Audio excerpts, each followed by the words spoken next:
Assalamualaikum warahmatullahi wabarakatuh. Masuk siang, tapi kita mau bahasnya pemanas.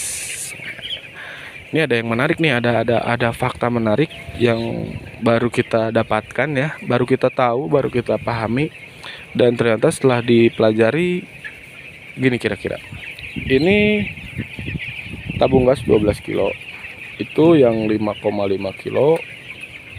Nah, sebagai bahan pengetahuan, kita ada ya yang kita tahu ada beberapa peternak yang masih pakai tabung gas hijau yang melon itu, yang subsidi, yang seharusnya tidak dipakai di kandang ayam.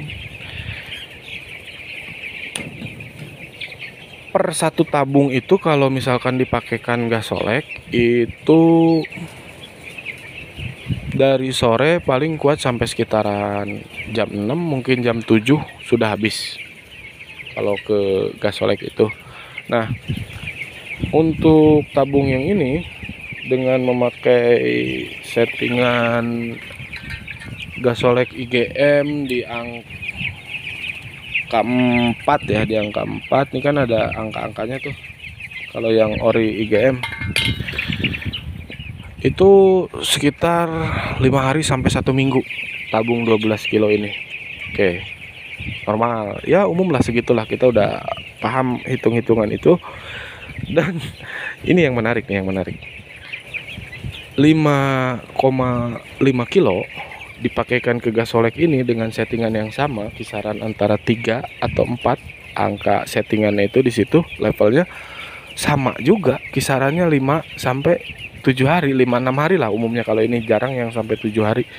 Nah, itu artinya harusnya kan yang tabung 12 kilo ini bisa 2 kali lipatnya dari yang ini gitu konsumsi gasnya.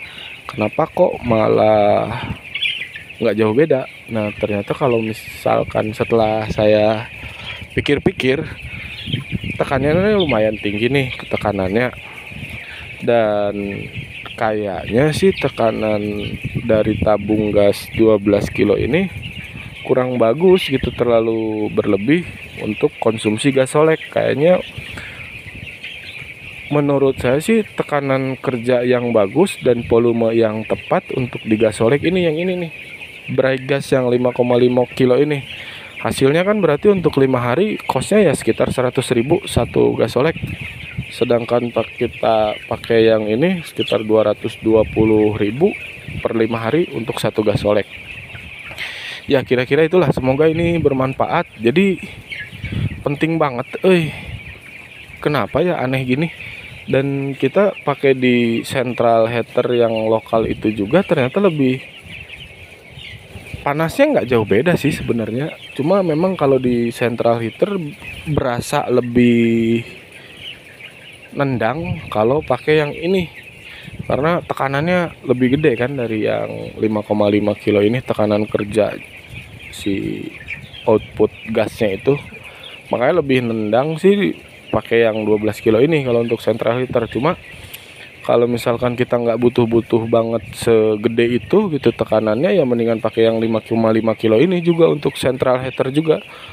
Kisarannya juga aneh juga, central heater kita pakai ini sekitar 1 hari nih.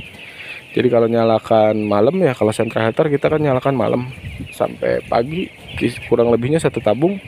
Pakai yang ini juga sama, kurang lebihnya satu tabung dengan settingan apa, bukaan regulatornya itu sama gitu. Ya mungkin yang membedakan kenapa bisa jadi lebih boros, terasa boros gitu, yang bukan jadi lebih terasa lebih boros yang 12 kilo, karena tekanan kerjanya lebih tinggi, menghasilkan volume api yang lebih besar, menghasilkan panas yang lebih besar. Sedangkan yang ini tekanan kerjanya jadi lebih rendah, dan ya mungkin secara otomatis kapasitas panas yang dihasilkan juga jadi lebih sedikit ya, kira-kira mungkin kayak gitulah. Tapi kalau untuk teman-teman yang pemakaian gas solek ini cuma butuh ya asal nyala-nyala aja lah, hawar-hawar aja buat ngurangin kelembaban di dalam kandang gitu, buat naikin suhu juga yang enggak seberapa naik, kita butuhnya ya kayaknya lebih efisien yang ini nih 5,5 kilo daripada kita pakai yang 12 kilo itu kalau untuk hitung-hitungannya. Ya ada ya, ini sih opsional hitung-hitungan daripada kita memaksakan pakai gas melon yang 5 kilo, sementara dibalik itu kita bersiko untuk berurusan dengan hukum, karena untuk gas yang subsidi itu tidak semestinya dipakai untuk usaha peternakan seperti ini. Ya kira-kira kayak gitulah, cuma bantu-bantu kasih solusi. Mudah-mudahan hitung-hitungannya teman-teman juga bisa dapat hitung-hitungan sendiri dan hitung efektivitas yang jauh lebih baik. Intinya kan itu, kita bisa menghemat pengeluaran tapi tidak sama sekali mengabaikan kebutuhan brooding itu sendiri. Oke, itulah. Semoga bermanfaat. Assalamualaikum warahmatullahi wabarakatuh.